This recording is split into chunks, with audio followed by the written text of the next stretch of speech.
Hey guys, I want to go over some basic population math with you, so just follow along with me. So say, I have a property that has a barn and there are two mice in the barn right now, okay? So my initial mice population, I'm just going to put an I here, is two mice. And I'm just not going to do anything with that barn next year. COVID stressed me out. I'm just going to leave it alone. And then I go into that barn at December of next year, and I realize that now my final population is, as I have 30 mice in there. Or let's say 31, because that's what I did here in my notes. 31 mice. So what was the percentage of growth of the mice population in 1 year? Okay, so in order to do something like that, what I'm going to do is final minus initial divided by the initial population times 100 will give me the percentage growth. Okay, so I had 31 mice at the end, but I had 2 to start out with. I'm going to do 31 minus 2 divided by 2 times 100. My percentage of mice growth here was 1,450%. Now 30 mice, that's a pretty serious mouse problem there, but it's just for the sake of the problem here. So that's crazy growth, okay? Let's say a different kind of problem. There are some tigers in an island, okay? The island's small, so it doesn't really hold a big population of tigers.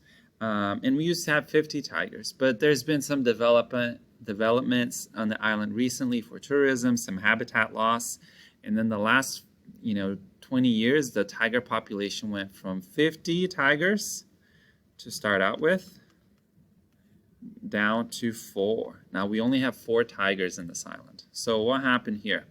So again, I'm going to do my final, which is 4 minus my initial, divided by my initial. Now notice that the top number here will be negative, which makes sense because this is a population decrease. So 4 minus 50 divided by 50 times 100 is going to be a negative 92%. Okay, so there you go. You can't have really more than negative 100 because once everybody dies, it's extinct. Okay.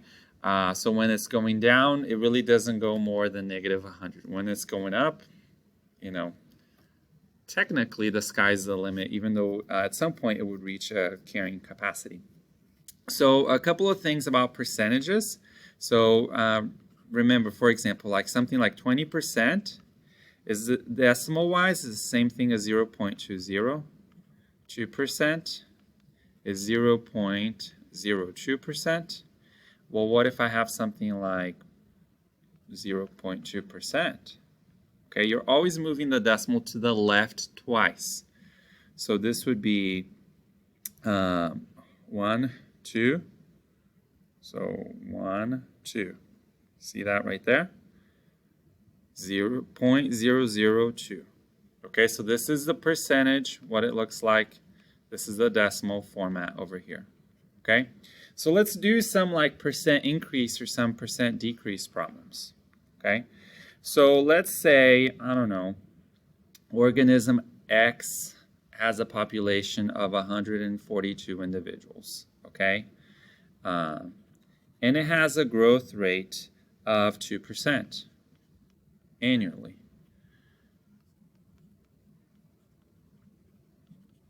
Okay, so what's going to be this population number or size next year?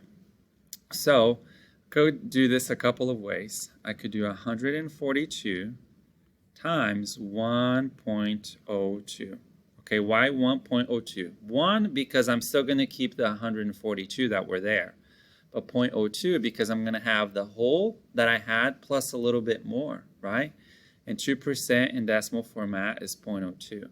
So this equals 144.84. Obviously that you can't have 0.84 of an individual, so we're going to round this to about 145 individuals. Okay, you could also do 142 plus 142 times 0.02. That's the same thing, okay?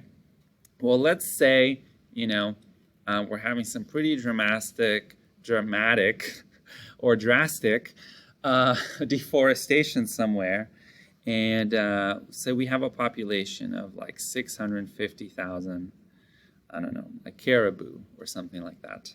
And we're going, because of hunting and deforestation, development, we're going to have a 20% decrease here in 5 years, okay? So what's going to be the size of the population in 5 years? Well, again, two different ways. So this is going to be a number smaller than 1, right? It's 20% decrease. So I'm going to do 650,000 times 0.80, right? Because it's 20% less than 100%. So it's 0.8. Or I could do 650,000 minus 650,000 times 0.2. Either way, I'm going to get 520,000.